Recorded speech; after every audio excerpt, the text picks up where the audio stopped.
Okay. Yeah, so everybody probably just got the warning that we are recording the meeting to share it on our social media later, but I'm going to spotlight the speakers. So if you're not speaking, your video won't be recorded either. So please, I encourage you to keep it on so that we're not all just reading into a black screen. And you can show your love for the poets with like fingers clapping, cheering, any way that you'd like, because we'll all be able to kind of see you. Yeah, so wanted to tell you a little bit more about this issue. So it's jam-packed. It's 37 different works, 24 different poets are in here, and it's completely curated by our amazing poetry editor, Elena Bentley, who was working with our first reading team, which is an awesome, fantastic lineup of first readers too. We had Holly Allen, Vanessa Barnier, Victoria Butler, Hannah Mason, Victoria Mambazi, and Kashayar Mohammadi, and Shannon Scott. So an awesome lineup of poets choosing an awesome book full of poems. So yeah, and if you haven't already, you can go on over to the Launch Hub, and you can buy a copy of the issue. It's on sale until the end of tonight for just $15. I think it's going to go back up to 18 afterwards. So you can head on over to the Launch Hub here. I'll post a little link in the chat. Yeah, I'm going to post a bunch of links in the chat right now. So there'll be a link to our Launch Hub. It's a link to buying the issue in particular. There's a link for, here we go, donations, raffle tickets, subscriptions. So I'm just going to leave that there for you. I'll be posting it throughout the night so that it doesn't get lost in any chat that happens. Because you can also use the chat feature to like show your love in words to the readers who are reading. And yeah, while you're over there on the Launch Hub picking up your new copy of the issue, grab some raffle tickets. If you've never been to an Untethered launch before, we throw a raffle every time we have a party. And this year we're doing things a little bit differently. Usually we would have like a list of like donations from different literary journals and be raffling off subscriptions or back issues. This year took a little different approach, and we have some fantastic full-length volumes and collections and chapbooks from past Untethered contributors and present Untethered contributors. So like this is Grinder Opera from Mike Russell. We have Reaching V and Stone Soup from Kate Marshall Flaherty. And You Might Be Sorry You Read This from Michelle Poirier Brown. 2 copies of Matthew Walsh's These Are Not the Potatoes of My Youth. Just beautiful book. I love it. And more that I don't have physically with me, like Buoyant at Last by Lana Crossman, a poet that you'll hear read tonight. And I think a back issue prize pack from Carousel Magazine, which is a great magazine. If you've never checked it out, you should. So raffle tickets, they're on sale on the Launch Hub. You can get a single raffle ticket for I think $2 or $3. $2. You can get 3 raffle tickets for $5. Or you can get my long ass arm's length worth of raffle tickets. So that is 15 tickets for just $10. It's definitely the best deal. So you should probably do that. And then we'll be pulling for raffle prizes tomorrow evening. So buy your raffle tickets like right now while we're chatting, during the little break that we have in the middle or afterwards.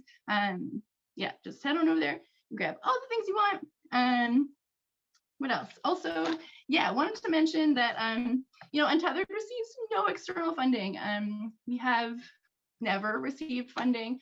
We only exist because we make enough money selling one issue to print our next, which might not be the most sustainable model. We're trying to figure that out, but that's the model that we have right now. And we would really appreciate if you can support us, by buying raffle tickets, buying back issues, current issues, making a donation. You can also get a subscription to Untethered now. So I think 1-year subscriptions are just $30. You can get a 2-year subscription for $60.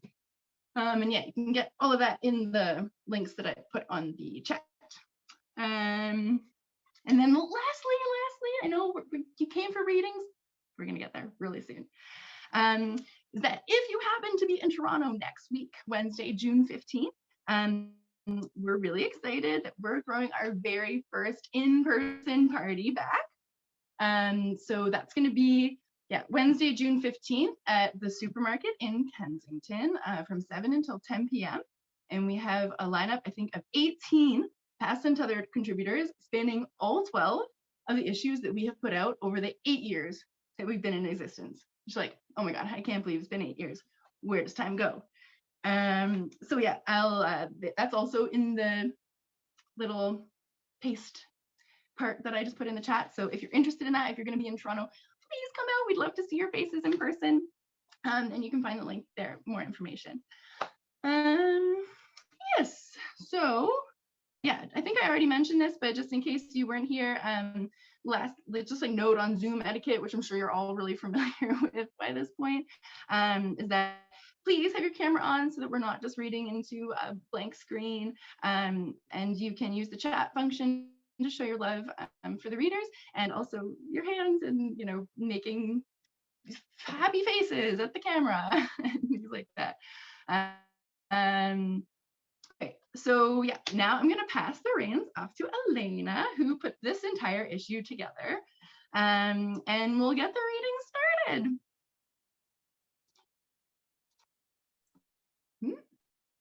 Hey, hello everybody. It's Elena. I've had the pleasure of working with all of you, which I have to say that really is my favorite part of being a poetry editor. I don't let anybody else do the copy edits because I just genuinely enjoy working with all of you. So thank you so much. And thank you to Steph for letting me curate the issue. When I prodded her, I was like, hey, what if Untethered did a special poetry issue? She gladly let me go for it. So thank you so much. Like we said, share your love for our readers in the chat, in your screens. And I really hope you enjoy the evening. So let's get started. Let me introduce our first live reader. So first up this evening will be Christine Wu. Christine Wu is a Chinese-Canadian poet whose work has appeared in various publications, including The Fiddlehead, The Malahat Review, and Contemporary Verse 2. Originally from the West Coast, she now makes her home in Halifax, Nova Scotia, where she is working on a full-length poetry collection. Please give a warm virtual welcome to Christine.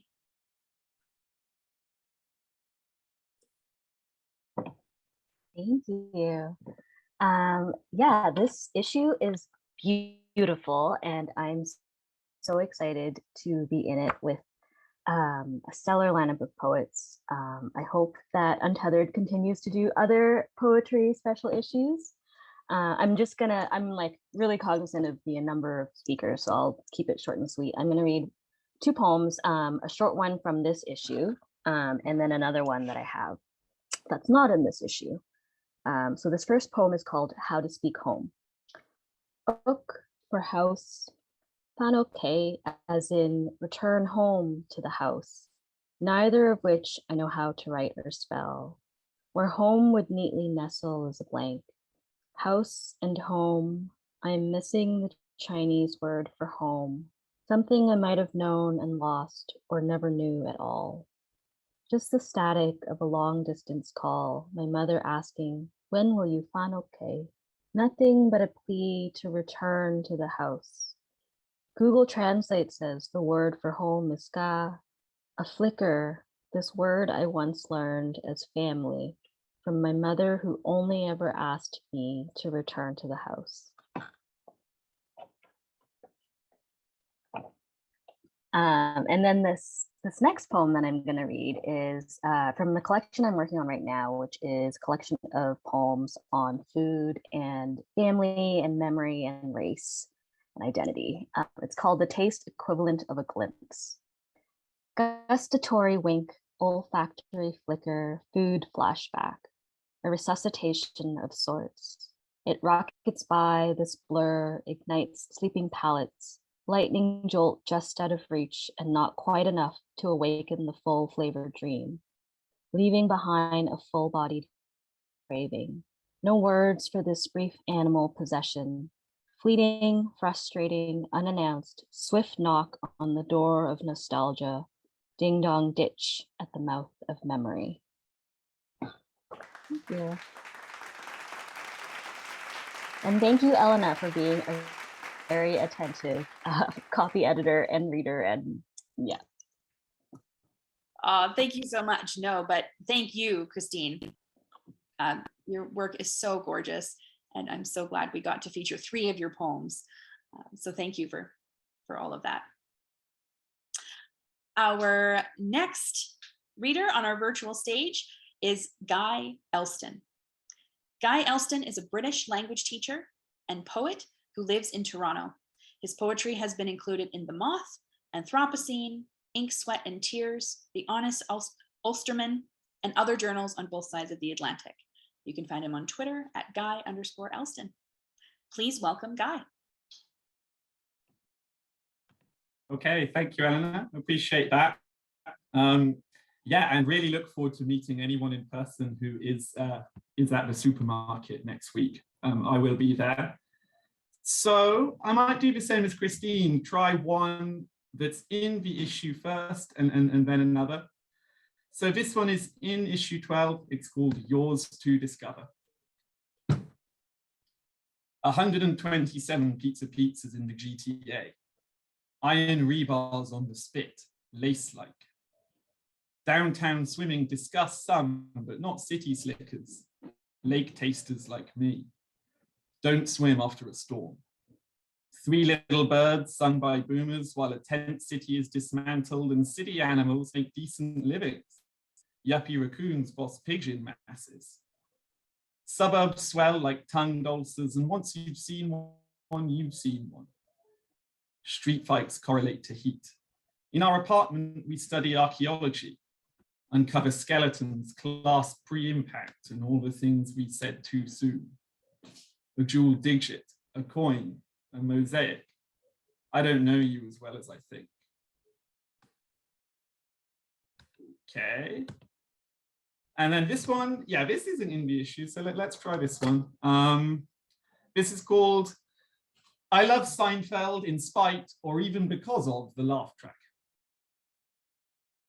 I fold over the top of a packet of Lays, but who am I kidding? I want more. More and more infrequent. The ancient questions like, why am I me all summer day until I get told off? In time, I became a tissue collector like my father, because it's true. You never know. You just need suddenly. I'd like to say I have a much better idea of who I am now, not because it's true, not because I need to. I'm mostly only good at small things, like if Italian had 50 words, bella, dolce, amore, Fellini, I'd be fluent. After laundry, I sometimes find fossilized tissues that never served their emergency. I don't mind anymore. Something amusing about Seinfeld is that he's nobody's favorite character, or even second in his own show. Sound familiar? It took me a long time to accept that it actually makes me happy when they laugh, clap, woo even, at the least funny bits. Okay, how am I doing? Time for one more just about. This one is a really short one, so I'll crack it in quickly. This one is called Automatic Sleep Mode.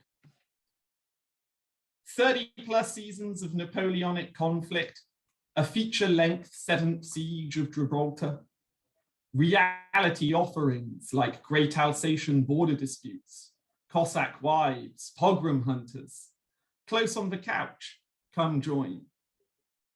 Are you still watching? The app asks our blue-lit bodies. Darling, be not afraid. I would never leave you here, doomed to wake to selfish birdsong breaking a silence that already happened. Again. Okay, thanks for listening, everybody. And yeah, look forward to seeing people next week. Thank you.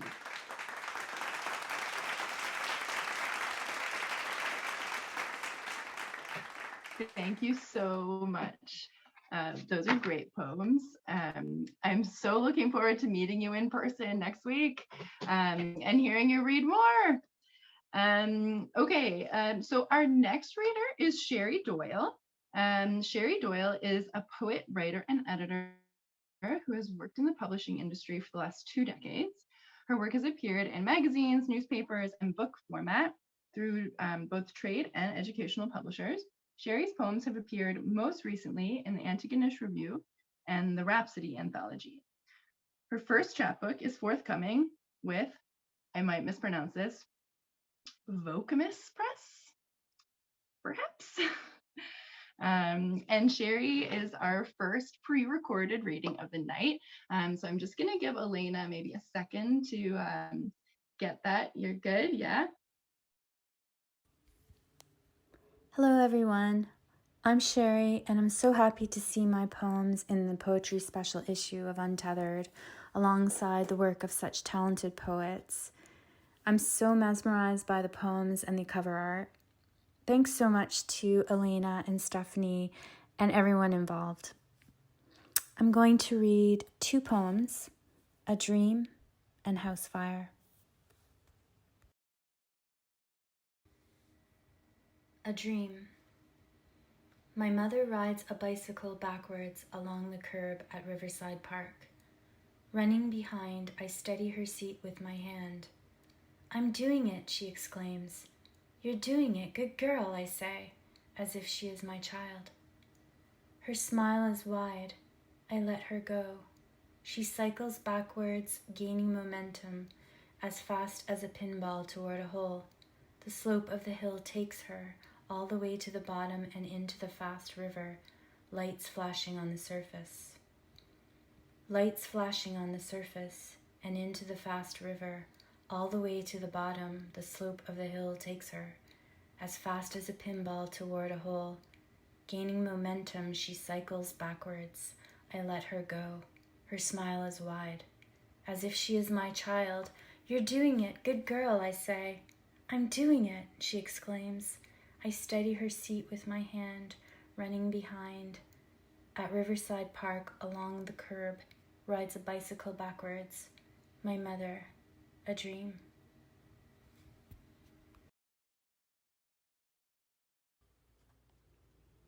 House fire. Once when my house was on fire, I saw my face upside down in the golden doorknob turning around and around, while above me a hand held the door shut.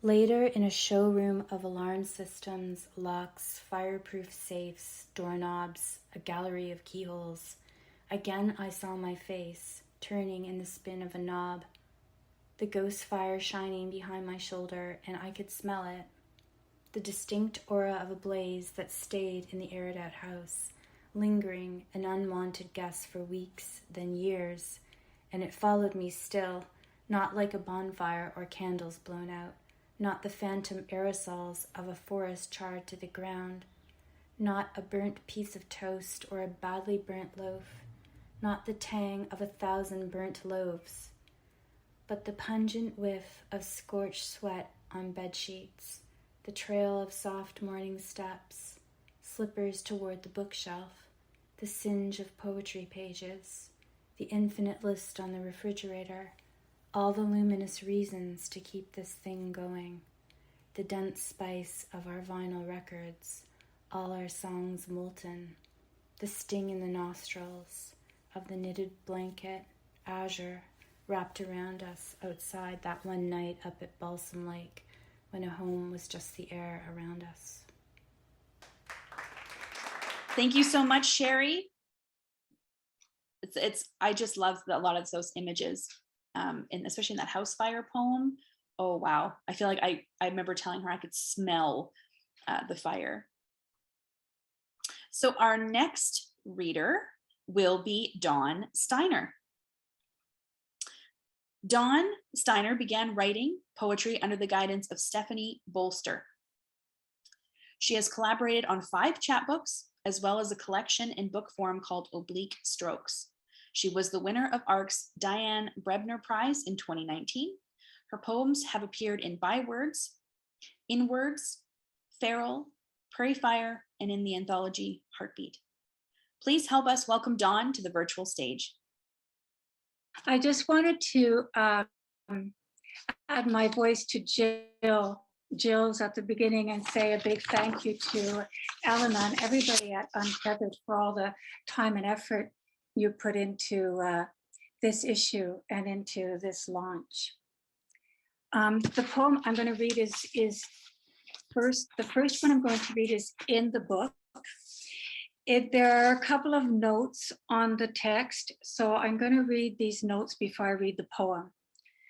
The poem is called The Hanging of Wilbur Coffin. Wilbur Coffin was a woodsman and prospector who was accused and found guilty of the murder of 3 American hunters in the Gaspé region. He was hung in 1956 at Bordeaux jail. Many believed he was innocent and was the victim of a political agenda to resolve the case quickly.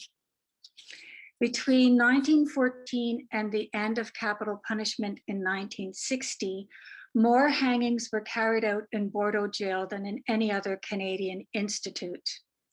A death flag was raised and a bell was tolled 7 times to announce the execution of a man and 10 times to announce the execution of a woman. And when I was, I guess, between the ages of 3 and 6, we lived in an old farmhouse right next to Bordeaux jail. So the poem is called The Hanging of Wilbur Coffin. Prisoners in gray fan out across fields of fertilized soil. Sallow-skinned, they hoe furrows of potatoes, converse in the sun's warmth, pause to look up, the center dome jail, a distant backdrop. Hog wire fencing separates our farmland from the men. Raspberry clusters cling to 5-foot posts, curl around top stretches of barbed wire. Sugar jars in hand, we play daily alongside these languid men, offer rhubarb sticks to lean bodies on the other side, solemn smiles. My brother is 7. I am 2 years younger. We watch from the screened-in porch. A group of reporters gather, cuffs turned up, Leicas in hand. They jostle, elbow each other, scramble to the roofs of houses for a better view. Crowds of men and women line the sidewalk, kneel, some cry, all pray, hands clasped, Christ hanging from red beaded rosaries. In this city of saints, where 100 steeple towers call Sunday Mass, what did we know of black flags and the toll of 7 bells? And the second poem I'm going to read is called East Wing, Room 3557. And it was written when my sister-in-law was ill with cancer. East Wing, Room 3557. It's strange the way the eye eases from bedside tray, fruit cups and crackers, to yellow tulips etched against city lights. A blue vinyl chair cornered to the window, the tan recliner sheeted and pillowed for my brother, the overnight companion in this room, where time measured in milliliters drips into a body growing clustered tumors like grapes, a body betrayed. 2 hours before the next I lauded. My brother and I speak of possibilities, probabilities. She will get through this, I say. I want to say, I love you, but can't. Love, never a word bandied about in our family. Thank you.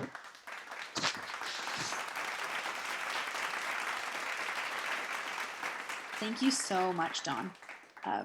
Clustered like tumors, clustered like grapes. That's a really gorgeous line. Our next reader is Wren Jones. Wren Jones is a writer and outdoor enthusiast, likely walking the ravines of Toronto right now. Well, except that, you know, we're live right now. She obtained her BA and B.Ed from York University and is now studying writing at Simon Fraser University. Her young adult novel, The Real Dealio, was a finalist in the 2021 Canscape National Writing for Children contest. Several of her pieces are published or forthcoming in The Embrace of Dawn, P.S. I Love You, and Drunk Monkeys. Please welcome Wren.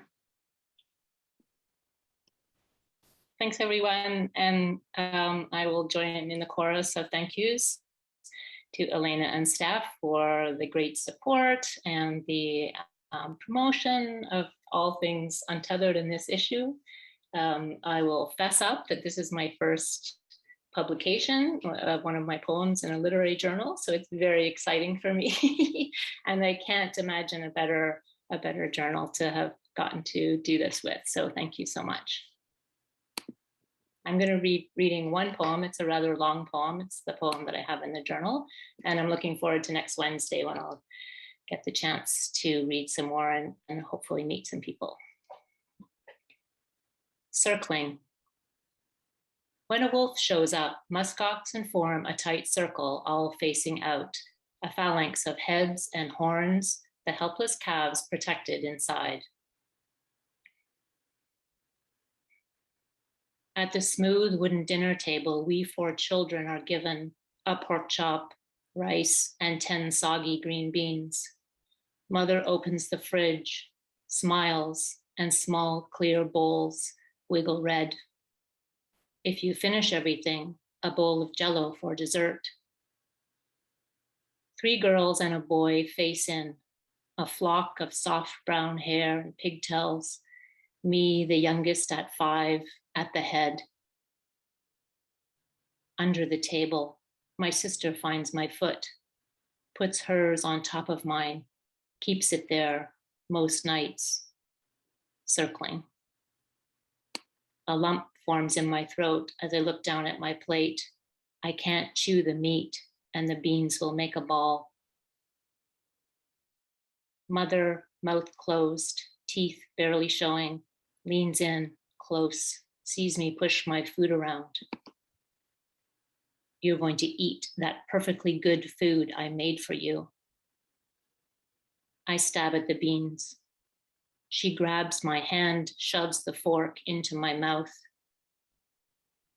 She turns, washes pots while I stay closed mouth to stop the tears.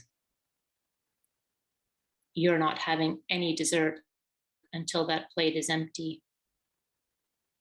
Under the table, a foot presses on mine, while across from me, my brother scrunches up his face and lifts his milk to his mouth, rolls his eyes back and forth, the jester, desperate for a laugh, circling. I snicker, try to swallow beans stuck in my mouth. She turns, knife in hand, voice sharpened, leave her alone. Heads down, they chew their food. She can sit here all night. For God's sakes, she moves in closer, teeth bared. Stop that crying. In a blur of tears, I jump off my chair, flee on gangly legs, through the dining room, upstairs. There she goes, doing the exit again. They laugh along. My sister's foot taps madly. My brother gulps his milk. She'll just have to eat it cold when she comes down. Later, my bedroom door opens quietly, and from under her sweater, my sister hands me a small bowl of wiggly red Jell-O. We sit on the bed, her arm across my shoulder, while I eat my unearned dessert.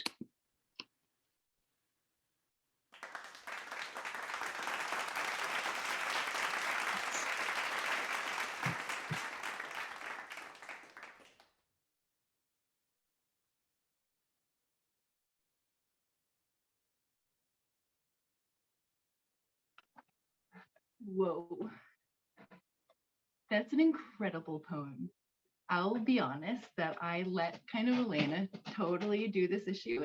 And so I haven't read these poems a million times. And so it's so great to hear them fresh and from your own mouths. That was beautiful, and brought back a lot of memories. Parents were so weird about forcing food when they were younger. Okay, so next up, we have T Best. I think T is going to have a video shared. So Tamra is a graduate of Community Worker Program at George Brown College and a former student of Seed Alternative in Toronto in the Integrated Arts Program in Peterborough. Queer by nature and performer by habit, Tamra enjoys wandering past historic places in rural Ontario. You can watch more of Tamra's poetry in 2 videos produced by Shatterbox Theatre, or read it in the Waterwheel Review, Sparked Literary Magazine, Non-Binary Review, Queer Toronto Literary Magazine, and a forthcoming anthology with Caitlin Press. Oh, I love Caitlin Press. That's so exciting. So please help us welcome to the virtual stage, T Best. My name is Tamara Best, and I am at O'Hara's Mill, just outside of Madoc, Ontario. I have 2 poems to read today. The first one is called The House on Bonnie's Curve, and the second one is called If I Woke Up Today, which is available through Amazon as part of the For the Many, Not the Few project. The House on Bonnie's Curve. A long time ago, this decrepit brick farmhouse was once so full it caused the road to shift. Humans and furniture stuffed into every corner, stuffed into their own corner of Ontario. The road could have gone right through, grid-like, not even blasting stone to make way for perpendicularity. Instead, it yielded to tar paper walls, several rosy cheeks, and a well-situated barn. Almost 200 years of do-si-doing carts and cars, dancing around the turn, swinging partners left and right. On the other side, a Canadian Shield Ridge standing watch meant buildings could relax and nestle into place. When the house was full, faces smiled out from porches and windows, keeping their eyes on anyone passing by. The property made 6 to 8 of everything for generations, churning out butter and children in equal measure.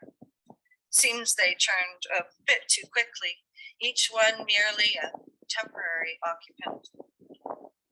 The kitchen walls, the color of green tea and infirmaries, having lost their surgical precision, were decommissioned. Moving out, if not particularly far away, meant acquiescing to a slow,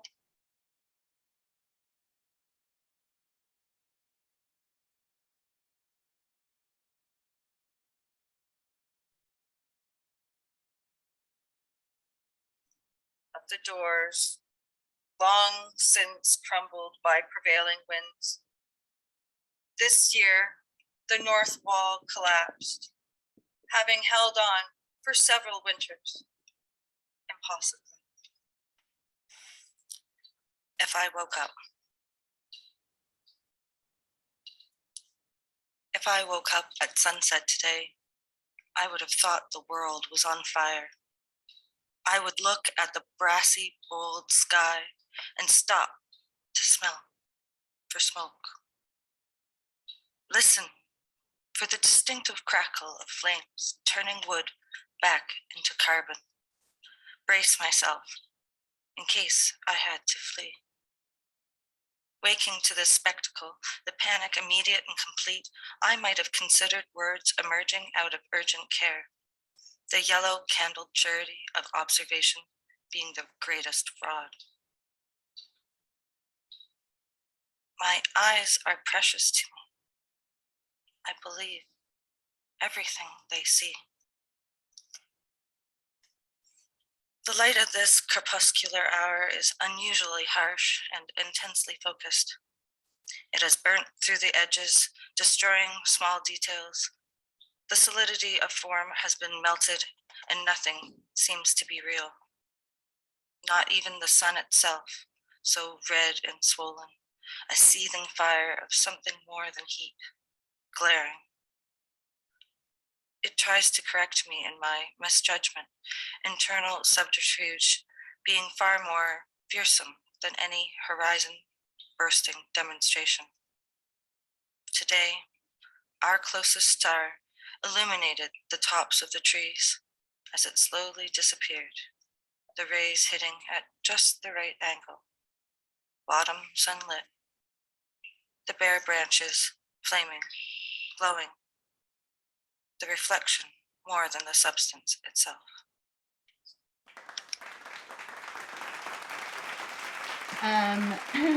Okay, fantastic. I just wanted to take a little moment to thank all of the readers who have already read so far. Don't worry, the event is not over. We still have lots of readings to come up. But yeah, if you did come in late, I just wanted to remind you that you can head on over to our lunch hub and grab the issue, pick up an issue. And again, if you're in Toronto next week, Wednesday, June 15th, 7 to 10 p.m. We're having our first in-person party. So we really hope to see you there, and we'll have some readers you'll see tonight there as well. And it's readers from across all 12 of our back issues and 8 years of Untethered. So come on out and celebrate with us. We're really excited to see you all in person. Okay, that's it for the break. I mean, turn off your camera and go take care of yourself, grab yourself some water, go to the bathroom, that kind of thing. Make sure you're muted. You do that. But now let's get back to the readings. Okay. So next to grace our virtual stage is McKenna James Boeckner. McKenna James Boeckner is a writer serotoniously transplanted from Thunder Bay, Ontario. They are pursuing a PhD in creative writing from the University of New Brunswick. Their most recent play, Skylark Song, is scheduled as the main stage production of Halifax's Out Fest in May of 2022. Follow and find out more at memoirsofasodomite.com. Please give a warm welcome to McKenna.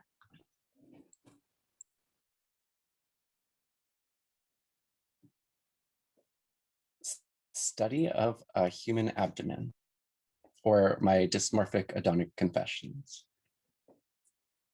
The new Adonis became the playpen peep show in pink, blue, pink neon. Live, live, live. His name proudly at the top of the marquee. Samuel R. Delaney, Times Square red, Times Square blue. Born to my maquette in origins that cannot read, but ripple. I have watched your life divided in thirds, in crests of love and lust and trills of men that renew somatic concerns. Iliac chests and Finnish groins, those boys that sketch your name in equipoise. I'm honest, I'm old, and in sounding your nectar rung red, I found break from your blue-collared blooms and beat breast for boars and bears instead.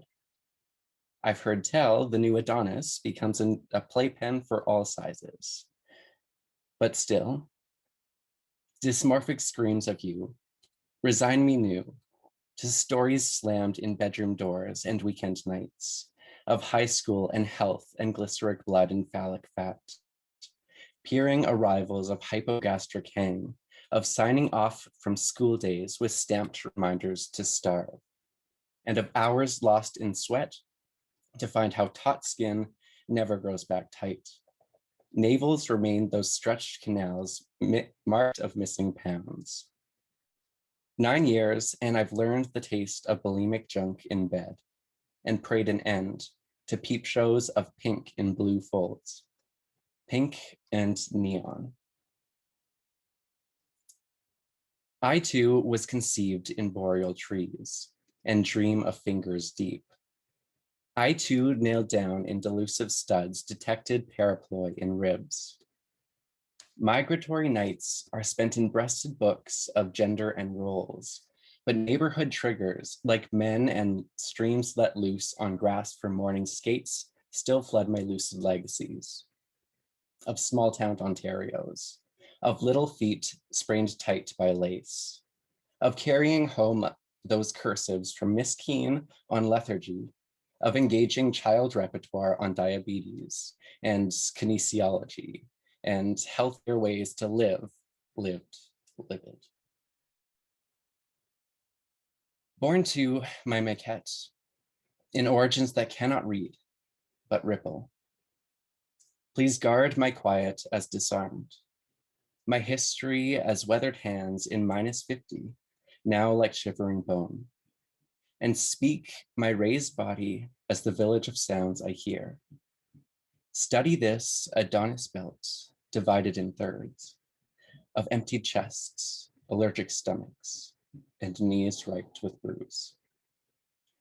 My rationale, occipital to those heavy abdominal folds that contract from coital limbs.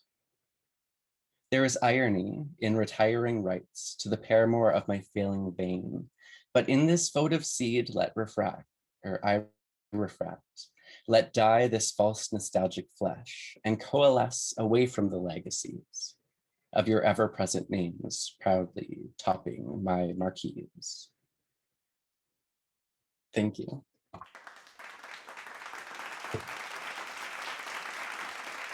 Beautiful. Thank you so much, McKenna. I also want to tell everyone, you should grab a copy because McKenna's poem moves. It's got such good visuals as well as the musicality. So you'll also want to look at it, I think. Oh, there, Steph's holding it up. Swear, I love it. Okay, our next reader is Toast Wong. Toast Wong is an activist, engineer, and butch idiot living in Toronto, Ontario. Growing up on the Credit River, she writes about diaspora and gender, divorce and science, with a lack of regard for her physical integrity. Sometimes, late at night, you can see her drive like an asshole in the West End. Please help us welcome Toast to the virtual stage. Hi. Like Wren, this is my first publication and this is my first reading, so I'm really excited. I think I'm going to read one from Untethered and then one that isn't. So this one is called Triptych to the Dynamics of Failure, 2nd edition. In the mathematics of engineering, we call a problem overconstrained when its parameters and boundaries lead to no valid solutions. Example 1. I am overconstrained as a lesbian, the youngest son of 2 Chinese Hong Kong diaspora with petite bourgeois aspirations, the last in line to queer expectations of being productive and having a happy life. A failure of a trans woman, too AMAP to be taken seriously, with a penchant for drinking and cussing and going 160 kilometers on the Don Valley Parkway. Gender is fake is a platitude afforded by those who can ignore the pre-existing conditions of being a faggot. Example 2. The distance between Chicago and Toronto is 826.2 kilometers. It takes 5.512 milliseconds for a speck of light to make a round trip. Or in our case, UDP packets, encoded with my words, sent with all the love I could bear to give to a single person, sent through fiber optic cable, was not enough to keep us tethered together. A 3-body problem is analytically insolvable. A 2-body problem with divergent solutions has other constraints on the matter. Example 3, serotonin reuptake and the modeling of neurotransmitters in rat brains is computationally expensive. But theory and praxis are a powerful dialectic. I have hereto only interpreted my mind in various ways. The point is to change it.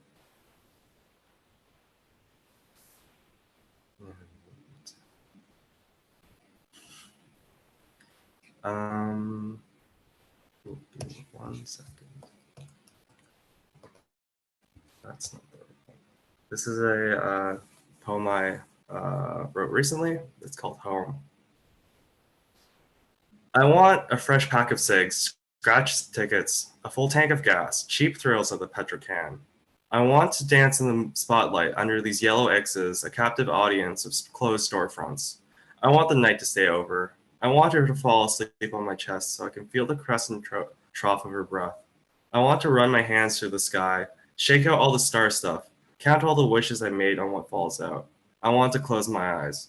I want to stay in motion forever, like a shark or a toddler learning to ride without training wheels. I want to know what it feels like to drive south on a northbound Gardiner.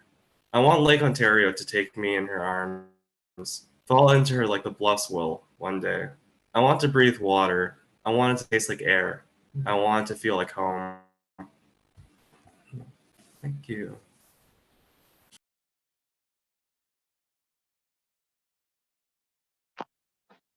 Thank you so much, Toast. Those are both great. Is it bad that I kind of want to go 160 kilometers per hour down the Don Valley Parkway now? I highly recommend it. No. It sounds really fun. Yeah, those were both incredible. So many lines. And take a peek at the chat when you have when you're not reading, because yeah, everyone highlighting different parts that really rang true to them or they thought down beautiful. Okay, who's next? Let's see. Okay, yeah. Our next reader is Michael Russell. So Michael Russell is the author of the chapbook Grinder Opera, which, if you enter our raffle, you can win this beautiful book. From Frog Hollow Press. He's queer, has BPD, bipolar disorder, and way too much anxiety. His work has appeared in Contemporary Verse 2, Heavy Feather Review, and Sick Magazine, among other places. He lives in Toronto and thinks you're fantabulous. You can find him at Michael Russell Poet on Instagram. We love Michael's work, and please, yes. Please give a warm welcome to Michael, but I also do want to preface this reading in particular with a content warning. So Michael's poem, if you see in the issue, it has a content warning in front of it. And so I would like to give all of you here live the opportunity to mute your own computers if you would like to not hear Michael's poem. There is quite vivid descriptions and depictions of rape and sexual assault. So I'll give you all a moment to decide if that's something that you want to hear or something that you'd rather not hear. And then I'll pass it over to Elena to share her screen for the recorded video.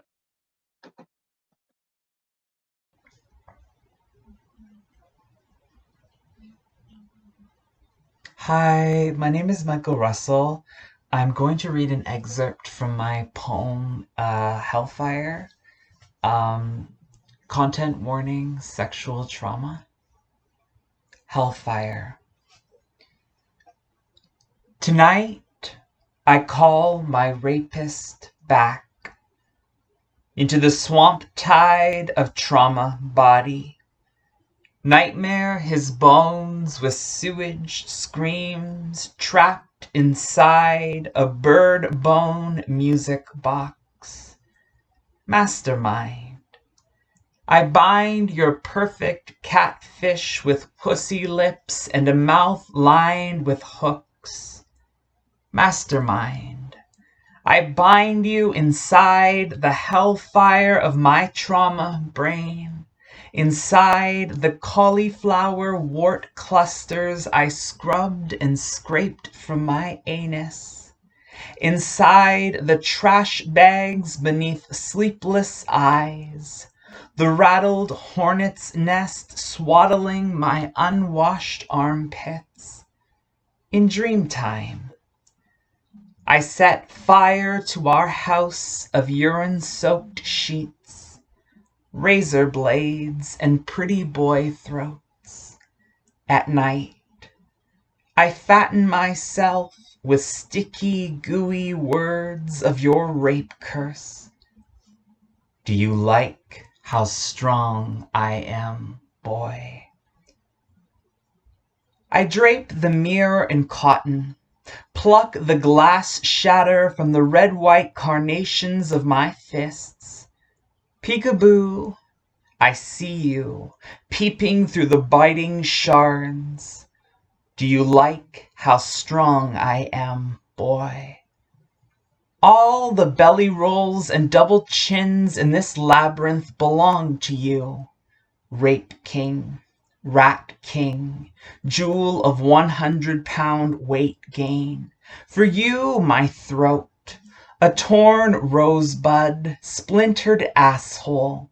For you, my larynx, bleeds or shits or bleeds the corpse flower of your true name, Jamie, or Jason, or Jack, John. Slug slimed and bass heavy my fat curdles with the J's fish flopping inside my mouth. For you, a different genus, daddy with the invisible parasite, blood balloon tick, harbinger of shriveled dick and warm piss. Come, daddy, come. Take what you can get. Thrust your microscopic D into me. Come, come. Sip from my phoenix bussy, come. Dig skeleton fingers into my cream-filled asshole. It's thick, sour, fermented in 6 hours of rape. Daddy, come give your faggot a cobra kiss. Come lick my rage off a gasoline-drenched fire pit. Daddy, why don't you bind yourself as a maritime fisherman? Pry me open again like lobster. Demand I like the warm wiggle of lemon butter, the crush and conquer of a closet exoskeleton. Thank you.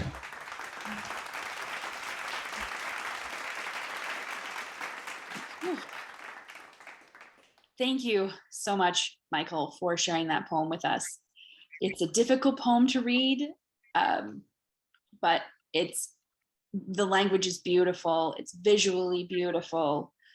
I thought it was, I mean, it's amazing, but I thought it was, I wanted to put in this issue. It had to go in. It was not going to not be in there. So thank you. Our next live reader will be Kayleigh Cline. Kayleigh Cline has been previously published in Grain, Freefall, and Understory. Her work has also appeared on a bus and on a beer. Her contribution to the Edmonton Poetry Festival's Poetry Route contest was displayed on a bus, and her contribution to Jason Lee Norman's Summer Sessions project with Blind Man Brewing and CKUA Radio was displayed on a beer. An active member of the Stroll of Poets Society and the Canty Collective of Writerly Women, she lives in Edmonton, Alberta. Please help us welcome Kayleigh.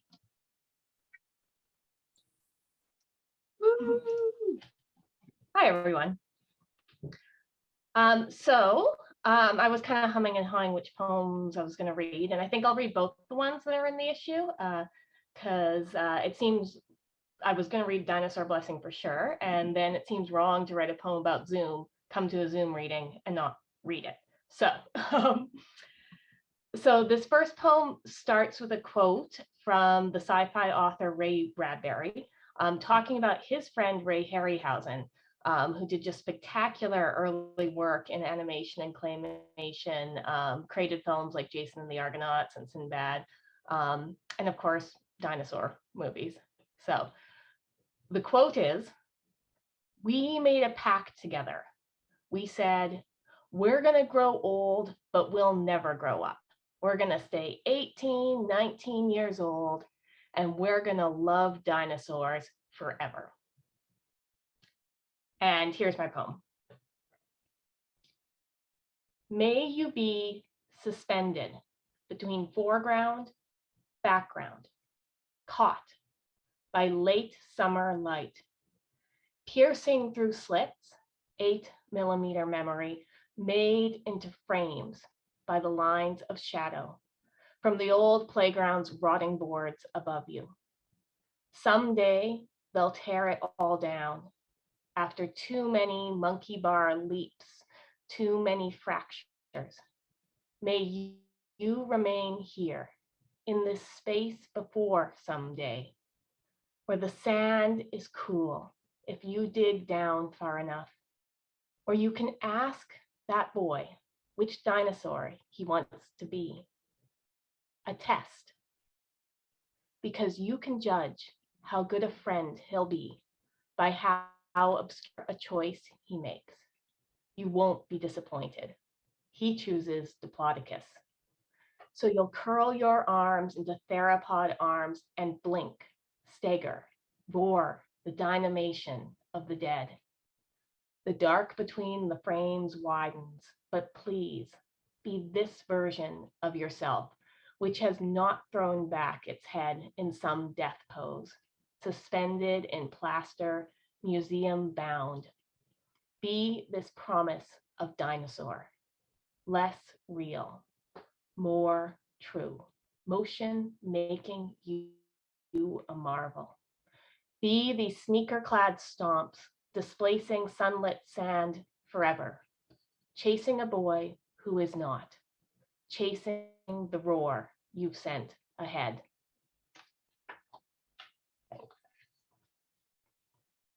And then, yeah, the second poem, which again, I had to debate which way I wanted to read it.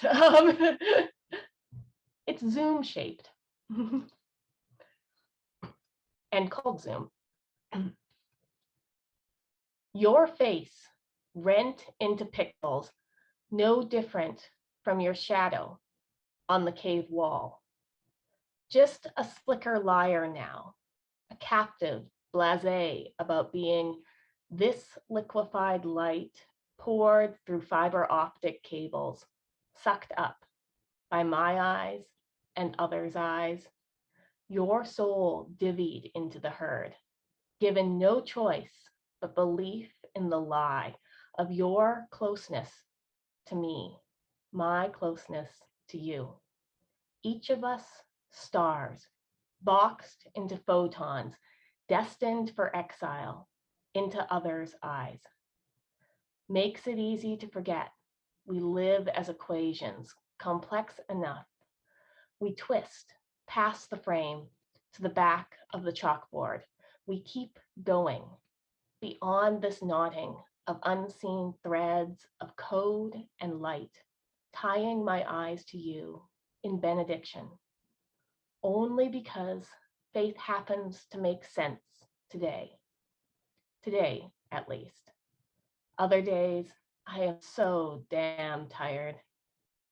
And I struggle with remembering you don't collapse with the window when the meeting ends. Thanks so much, everyone.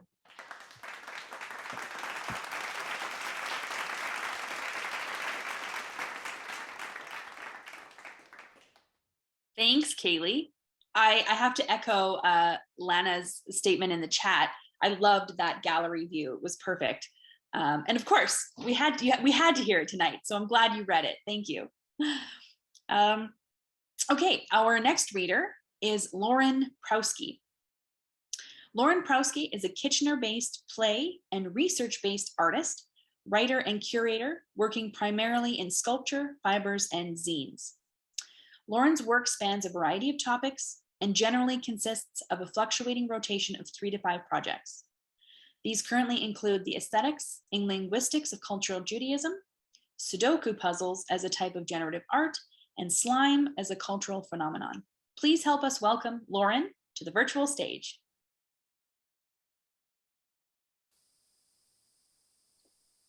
Hi, everyone. Thank you for having me, and thank you for including me in this wonderful issue. I'm going to read the poem that I have in here, and then I have 3 relatively short poems that are pretty new. So I thought I would take the plunge and read those here as well. So I'll start with the one in here.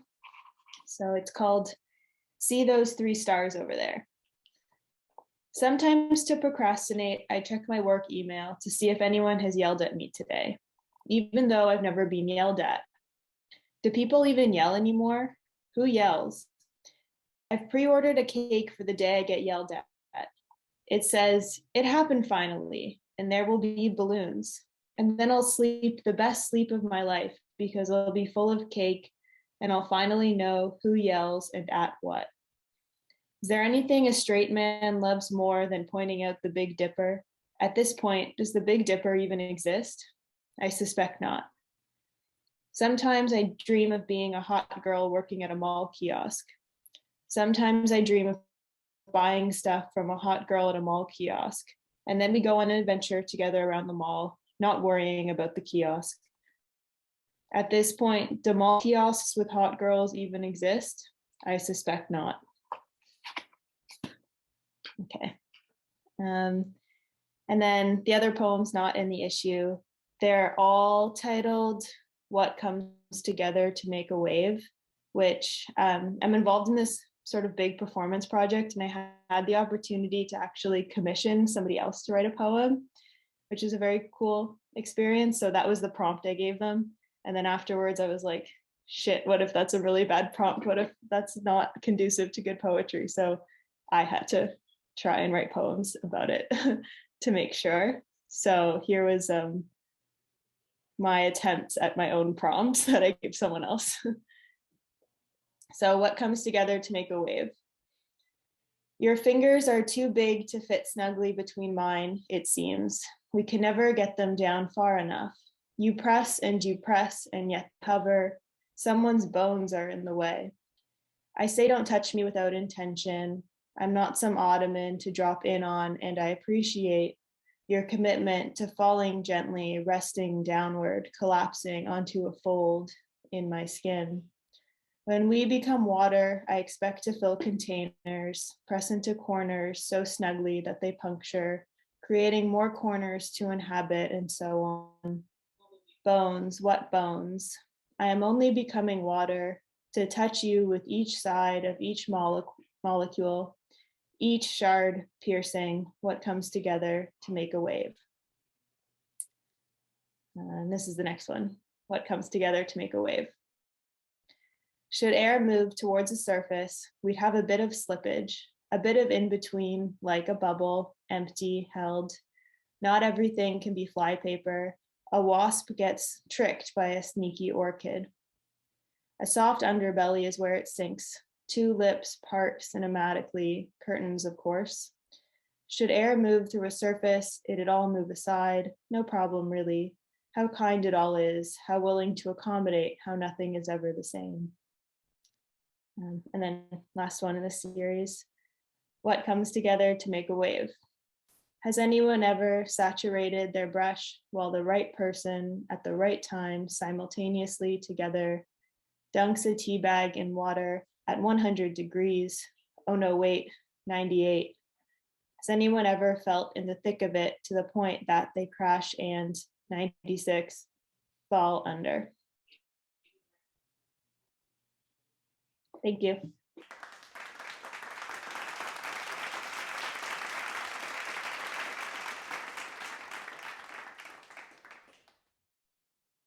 Those were fantastic. Thank you so much. That was, yeah, it's a very cool idea. I'd love if you could share, if like it's public or like that project that you're a part of. If you just want to share a little link, I'd love to check it out. I love how different those three poems were at the end. And now I'm distracted. Great poems. Thank you so much. Okay, next up, we have Taidgh. Taidgh Gerbeza. So Elena, if you want to load that video while I read the bio. So Taidgh Gerbeza is a disabled and neurodivergent queer poet, writer, and multimedia artist creating in Regina, Saskatchewan. And Taidgh holds an MFA in writing from the University of Saskatchewan and an MA in English and creative writing from the University of Regina. Taigh's most recent work appears or is forthcoming in Literary Review of Canada, Contemporary Verse 2, Release All the Words Stuck Inside of You 3, and Room. Her two corgis, Tonks, and Ghost. Oh, those are cute names. Bark their reminders to have a snack and keep her feet warm as she writes. And you can find out more at Gerbeza.com. And please help us welcome Taidgh to our virtual stage. Hello, I'm Taidgh Gerbeza. I'm one of the poets published in this beautiful poetry special issue of Untethered, and today I'm going to be reading an excerpt from my unpublished manuscript, How I Bend Into More. The excerpt is called 3 p.m. Experience a breakup body in fresh snow. I miss the bus to bees, slip on unexpected ice, collide with street, sun exposes lie in white. Can new skin come from snow to shape me? Bees cure, Slurpees from 7-Eleven, Pepsi, Dr. Pepper, strawberry Fruitopia, mixed maroons slush to share. We find ourselves at our old swings, sipping unsolvable spaces, throw our blue cups into sky, parentheses spill on the rocks.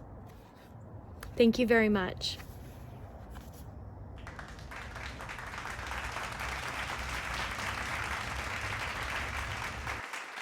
Thank you, Taidgh.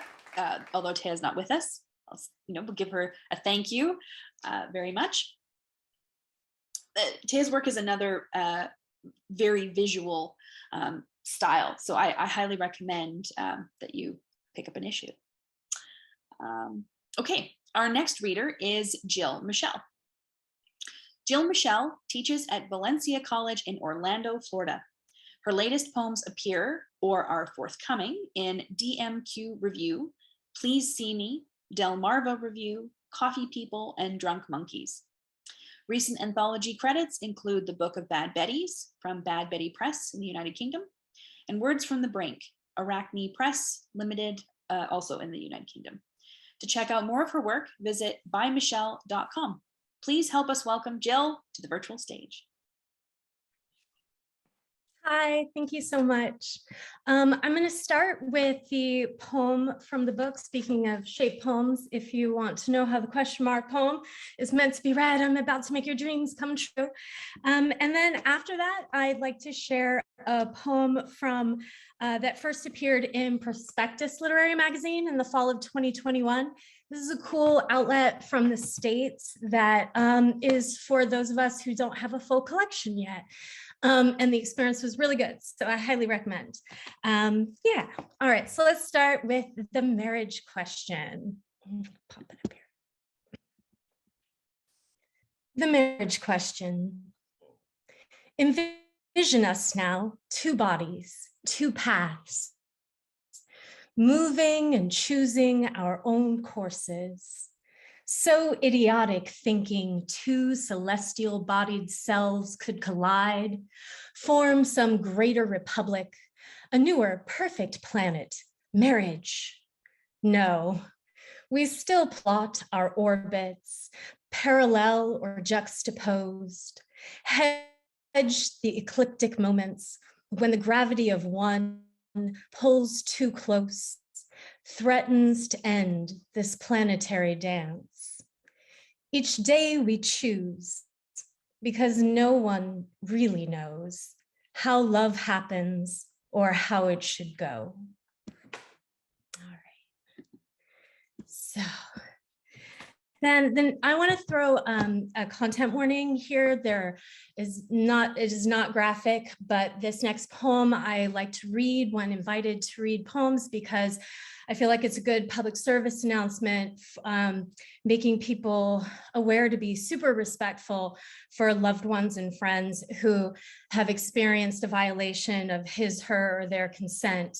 The PTSD moments that happen afterwards, even 30 years afterwards, are very overwhelming. And this poem was my attempt to explain one of those experiences to my honey now, and get him to understand that when I say no about something as simple as being tickled, I really need to be listened to. So this is called Not Again. Not again. In this poem, he stops when you say no. So you never sit in this therapist's office some 20 years later, asking Brittany how and if to mention to a second man, full of good intentions, full of honor, who would stop if you said no to sex, but doesn't stop when you say so. Slingshot the word, no, a stone, between breathless giggles under the assault of his tickling fingers. He thinks the laughter means you're happy, thinks you're playing the same game, doesn't understand that when you say no over and over, that you mean it the more it is ignored, that you've left the room, the year, your body again, because apparently your body isn't yours, just something you drag between men, something you're powerless to protect again. And it doesn't matter that it's his hands, that you're fully dressed. It's you being touched, how, where, when you don't want to be again. And it doesn't matter that the last thing you want on some random Tuesday night is to be back on that other floor in 1991 again. His continued press against you, against your words, powerless as pebbles in a girl's hands, thrown over and over against this Goliath that never falls, just tightens his grip on your wrist until he's done. And all of this, the new one shouldn't have to deal with, you say to the therapist, for picking you, the fruit that looked fine on the outside, but with this pit of stone, this bruised core, where the one who raped you can't reach anymore, because in this poem, he stops when you say no. Thank you.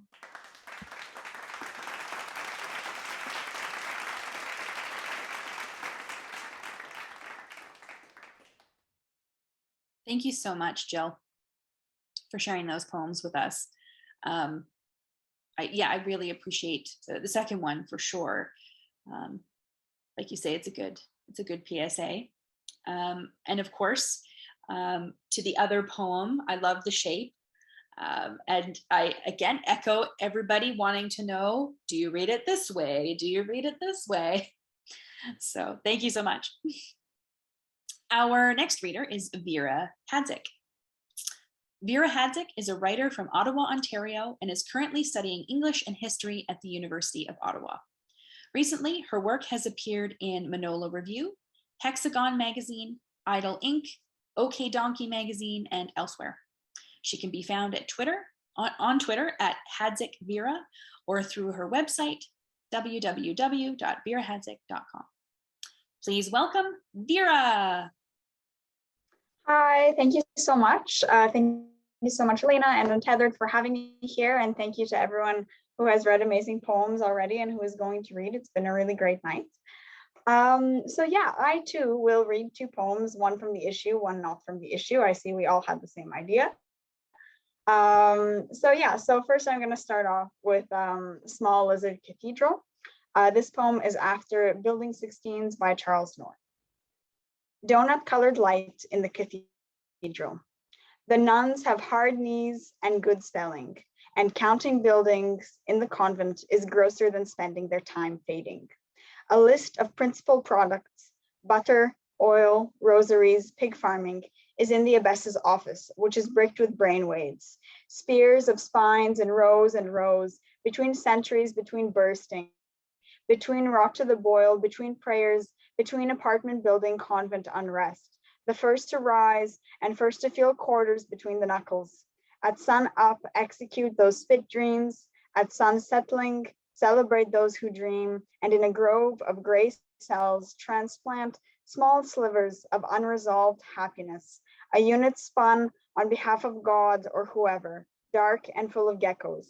Geckos on peach stones of the convent, geckos spread flat in the sun, geckos in the dark of day, geckos in black nun habits, and geckos with plump toe pads who spill into the cathedral as soon as the hymns begin. So that was that one. And I'm now going to read a poem called Revelations of the Desert Rose. She found a red rose, scrolled tight, planted beside a desert highway, letting in light like stained glass, sending ribbons of satin across the vomity sand. Snakes with gemstone eyes, with sugarcane tails, beetles and flies like thumbed coins, all emerged from the vaults of the earth and shared in rapture in dark, resplendent skies. Her wide heel shifted out of her sandal. Now, when the wind passed, she felt night air skimming her foot, the way sand snuck up her dress, stuck like miniature seashells to her thighs and stomach. How vast and inscrutable this desert landscape. Never had she known so many beings could live in such emptiness. She could stay here forever, arms spread, surfing on the wind, knees burrowing crab style into sand. The revelatory light of someone's phone illuminated her. A lighthouse among waves. She saw the spillage of color and mineral crawling, jumbling down the dune. From her guts, the colors of coral, of iridescent sea sponge, satiny fish bodies, restful and serene. But someone was pulling her up, loading her back in the car, saying, "You're so drunk, don't ruin your dress," balling up a wet wipe for the vomit on her chin. The car drove, the desert passed. With a full heart, she watched the full spread of an ocean shimmer by night. Thank you so much, everybody.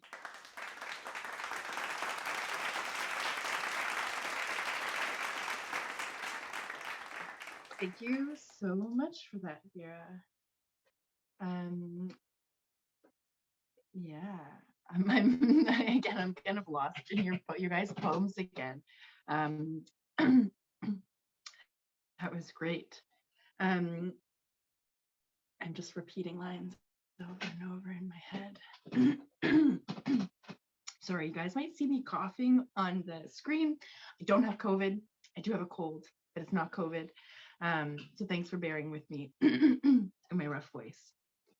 Our next reader is Andrea Margaret Martineau. So Andrea is a poet, bibliophile, and phytomaniac, which I don't know what that is, with a penchant for heritage buildings and their paranormal tenants. She left her hometown of Moose Jaw, Saskatchewan to complete her BA in English at the University of Regina. She now resides in the Queen City with her family, rescue cats, Horsfield tortoise, and collection of houseplants. Man, I want to come and visit your house.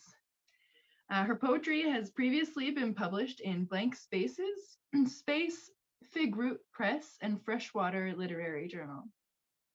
Please help us welcome Andrea to the virtual stage. And I believe this is another pre-recorded reading. So Elena, I'm going to pass it off to you. Hi everyone, my name is Andrea Martineau. I'm grateful to be recording this from Regina, Saskatchewan, which is Treaty 4 territory, the traditional territory of the Nahiwa, Saulteaux, Dakota, Lakota, Nakota, and formerly Blackfoot, as well as the traditional homeland of the Métis Nation. I've got two poems for you tonight. The first is called Close Encounters with Marilyn Monroe. It was recently included in the League of Canadian Poets Daily Poetry Pause email dispatch, and it draws inspiration from world-renowned makeup artist Lisa Eldridge's makeup history book titled Face Paint, The Story of Makeup, as well as a memoir titled Are Those Real?, written by a plastic surgeon named Dr. Norman Leaf. Apparently, Marilyn once referred to herself at a party as a chinless wonder. Close Encounters with Marilyn Monroe. Chinless wonder in black, white, and diamonds, framed on the wall at the chicken wing joint.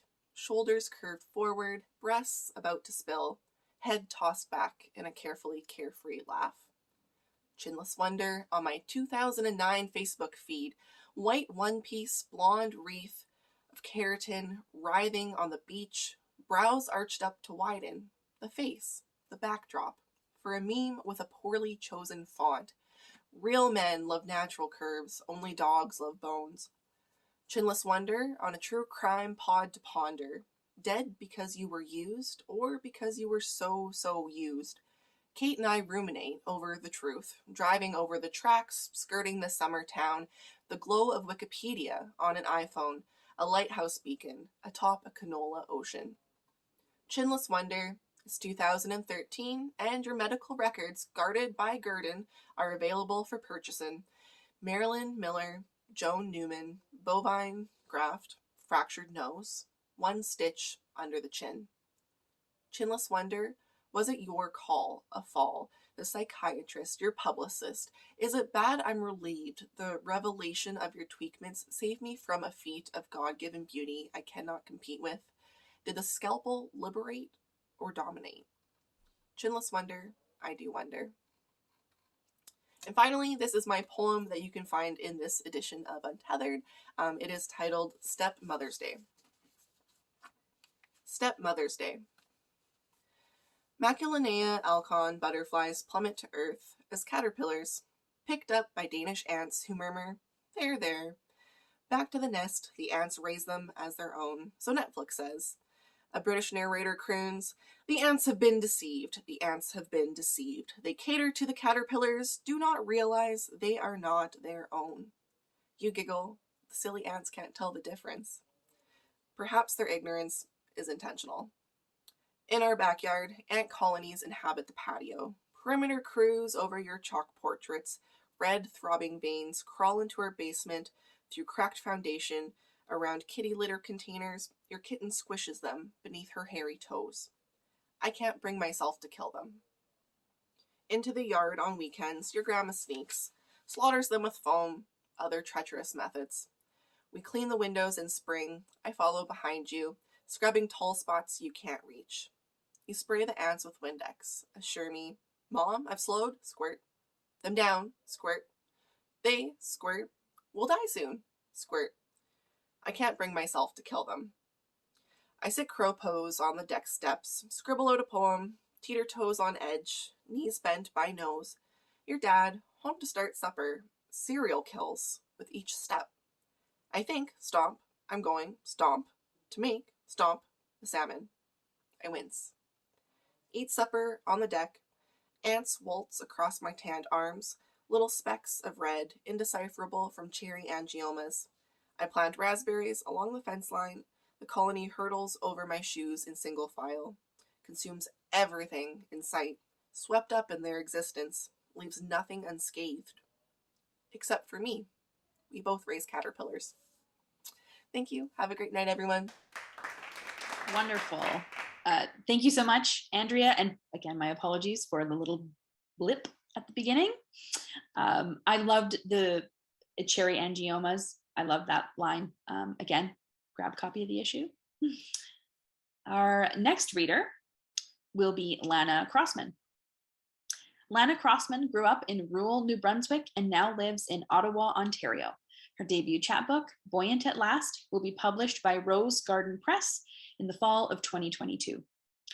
Lana's poetry has been published in Feed, Feral, Flow, nice alliteration there, The Light Ekphrastic, Bywords, Guest, and Apartment 613.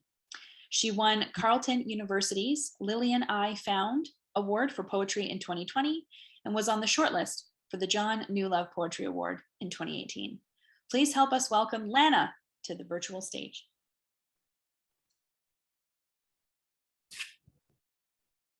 Hi, everyone. Thanks for being here and for your attention throughout the night. It's been great to hear the poems read aloud after reading them in the journal. So thanks to everyone at Untethered for making this possible. So tonight I'm going to read two fairly short poems. Both will be included in my chapbook, which is coming out in the fall. And both of these poems deal with memories, the ones that stay and the ones that leave us. So the first one I'll read was inspired by one of those tacky tourist photos. It was a photo of my grandmother and I. It's called Niagara Falls. Later, your kitsch would embarrass me, but then you were a wonder. Force of nature, source of power, in a pink print blouse and polyester shorts. Atop the Skylon Tower, we posed for a photo. I feigned falling, eyes wide, mouth set in an O. You laughed, your clairol red hair frizzy from the mist. You held me, kept me safe, surprising strength in your freckled arms. In the backdrop, Horseshoe Falls hugged us like a liquid Lucky Charm. The sound of the falls' brass cheers became so familiar. When it was gone, the silence felt foreign. So the next one I'm going to read is the poem that was published in Untethered. And it's a glossa poem, which, as you likely know, uses 4 lines from another poet's work. I'm sorry, my lighting is really weird. I look like I'm in pitch dark. But anyway, at the time I was doing research on memory and kind of brain science and how we retain memories. And so some lines by one of my favorite poets, Don McKay, came to mind from his poem Drag. So the first few lines are Don, and then it moves right into my poem. A beta, or amyloid beta. I am mostly memory, which, though photogenic and nutritious, rich with old-time goodness, is notoriously heavier than air. The body is 75% moving water. The brain, 90 billion neurons that fire, then die. I can sing Yesterday by heart, scroll 20 gigs of Insta feed, recall that birthday, the meal, though photogenic and nutritious, rich. I am everything I've ever done, everyone I've ever loved, retained. I am mostly memory, which is fluid, repressed, lost. Any gelatin silver image, like that one of the ladies wearing finger curls in the garden, laughing with old time goodness, is notoriously prone to fading. Fibers tangle, plaques accumulate, but all I know is fleeting. Jet streams dissipate. Souvenirs leave you floating, heavier than air. That's it. Thank you, everyone.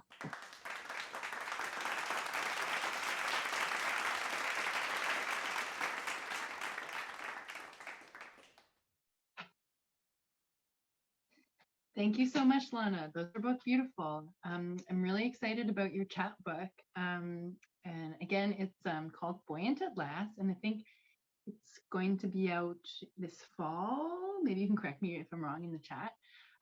But it's also a raffle prize in our launch raffle. So if you want to be one of the first people to grab it, it's going to be like a little pre-order sort of deal. So enter the raffle for your chance to win some beautiful poetry from Lana. Okay, so we're coming to like the end-ish. I think we have 2 more poets left for you. So one is a pre-recorded reading and one is a live reading. So this next poet is Pauline Peters. And Pauline Peters is an African-Canadian writer living in Toronto.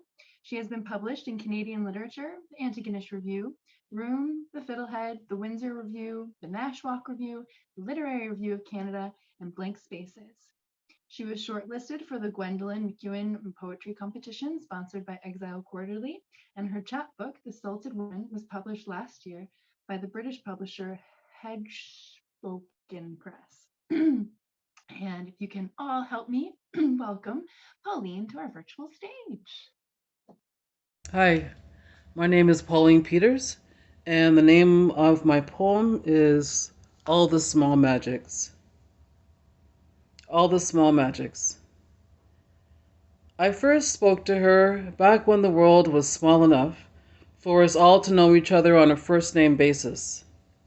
She was soft when I approached, murmuring, and her eyes half closed. She said, "My body is a top barrel, filled with dark wine. Come, be drunk on my darkness. Be drunk on my beauty that is older than speech. Come, be closer. If you touch this darkness, you will see that my body is a silken doll, woven on the loom of evening. You will see that my blackness is bottomless, and my soul a bright silver fish flickering through the shadows. Come, bring your nets, try to catch me. Each night I swallow the sun. Each morning I release her. I am merciful. The earth is my witness. I stand in the rich loam that nourishes my darkness. The architecture of my roots is vast. I am darkness. I contain all the small magics. Come, be dissolved in my embrace." Beautiful. Thank you so much, Pauline. I loved, just the imagery. It's just so beautiful, and I love the way Pauline reads it. I don't think Pauline's here tonight, but hopefully she'll get to watch and hear everyone and see everyone's comments. Our final reader of the evening is Kate Marshall Flaherty. Hope I'm saying that right. Kate Marshall Flaherty was shortlisted for the Mitchell Poetry Prize in 2021, ARC's Poem of the Year 2019, and the Gwendolyn McEwen Poetry Prize in 2018. She has published 5 books of poetry and has been published in numerous Canadian and international journals, such as CV2, Vallum, Grain, Room, Trinity Review, the Literary Review of Canada, and American Academy of Poets. She writes spontaneous poems of the extraordinary moment for charity, in person and online, and guides still point writing and poetry editing circles online as well. See her performance poetry online at katemarshallflaherty.ca. And our last reader, please welcome Kate to the virtual stage. Thank you. I feel like the little caboose, bringing the end of this train. It's just been such a joy. I'm humbled listening to how powerful everybody's poetry is. And I didn't write in the chat because I just wanted to wash over me, but so many images and words and lines stayed with me. So thank you. Elena's an amazing editor. She caught all my little persnickety things. She's so good. And Steph is so kind to drive all the way to my house to deliver this gorgeous poetry edition. So I just feel very, very grateful. And it's kind of fun to be last.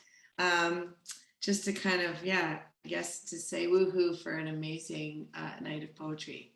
So I'm just going to read 2 poems. They're both kind of eco poems, I guess. That's what I've been writing lately. We talk about trauma, and a lot of the poems were really moving, and I'm thinking of the trauma that we do to the earth. So this first one's from Reaching V, and it's called I Almost Didn't Write This Poem. And I actually, sometimes when you have a poem in your head and there's like, where's paper? I didn't have paper.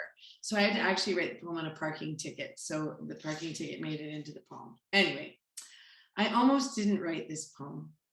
I almost didn't write this poem, scrabbling as I was for a piece of paper or any scrap to write on before the name slipped into folds of brain like a sliver of soap in the bath. I almost didn't write this poem, but a yellow corner of parking ticket was enough to jot the name Mariana, the tiny island off India that's shrinking as oceans slowly rise. A sarried woman said they will hold a scuba summit there, people in wetsuits underwater, so members would know the feel of silently submerging, groping for breath, vanishing. I get the bends just thinking about it. Watermarks on a map, erasing the name of a country. I almost didn't write this poem because the ticket was too small for all the penciled words that spiraled into the margins. I wrote smaller and smaller till I almost gave up. I printed my name and address on the petition, wondering what words can do to save the lowest landmass on Earth. But then a thought bubbled up. I almost didn't write this poem, whose last word is Mariana. And this one is from this delightful poetry edition of Untethered. It's called White on Green. And I don't know if you all noticed back in April, there were these, if you're in Toronto, these weird little white spots all over the maple trees. I don't know if you noticed them, but I did. So white on green. Out my window this morning, green leaves speckled with something, bits of cry crust, crumbs of sleep-choked stomas, dried tree tears. It makes me sad to see this leaching white on green, parched dust from ducks, clogging leafy vein lines, speckled confetti of mourning, confectioner's dusting where it shouldn't be, not sweet, but acid, bitter reminder of rain, what we have done to our home. Willows weep and dry bend, oaks host moth nests crawling with eaters, mighty maples droop, pocked with unnatural spots, a plague of arbor leprosy, pox hurting heartwood, marks under a yellow haze of summer grit and gas, suffocating our siblings who purify air. Lung to lung, I wheeze out my thanks. Wonder, what can I do? How can leaf rot be cured of this pristine lab coat color bleached as sterilized gauze killer? Let my prayer float up, not so simple as to say the word and be healed. I see a glut of caterpillars gorging, cocooning, emerging, wet, winged into a new juice. Is this us? Thank you so much.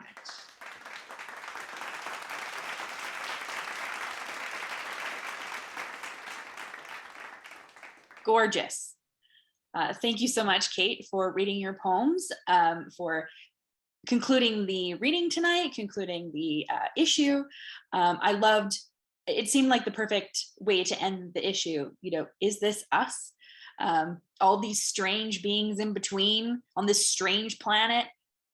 It seemed, yeah, very fitting. So I'll just say a few things, and then Steph's going to say a few things, and then we'll let you go. So thank you so much to everybody who came out. And I want to say, I know we all, you know, are probably tired of Zooms, and some of us are itching to get back to that in-person energy, but I'm still so thankful. I'm so glad that we have this technology, because I wouldn't get to see all of you, you know, stuck here in Saskatchewan. So I'm really thankful.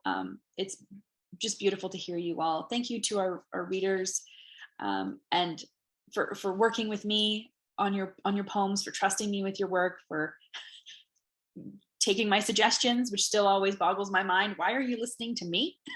What? And of course, thank you to all of our readers. Steph thanked them in the beginning, but I'll give them another shout out. Holly Allen, Vanessa Barnier, Victoria Butler, Hannah Mason, Victoria Mombazi, Kashir Mohammadi, and Shannon Scott. Our copy editor, Claire Davis, proofreaders, Tanisha Khan and Tiana Zaderic, and Maya Stark for the cover art. All of us are volunteers. And so we just are so appreciative for everyone who puts in all of their free time.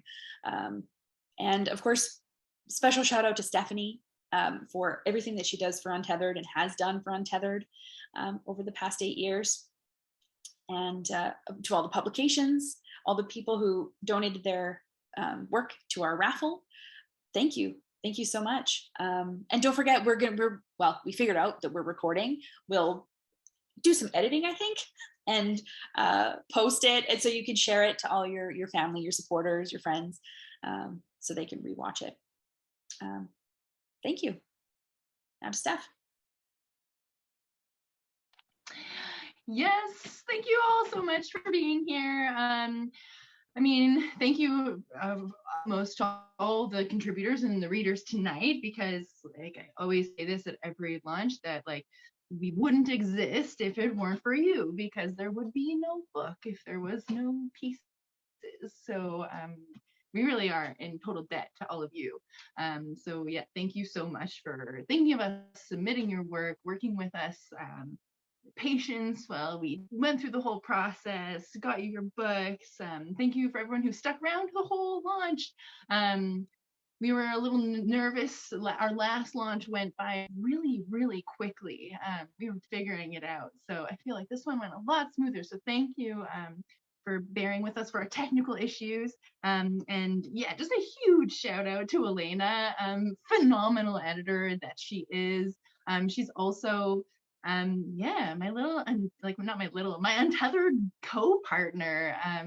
And you know, it's been a really rough past few years in general, but I don't think I would have been able to keep Untethered going without Elena. So really, oh, you're the best, and thank you so much.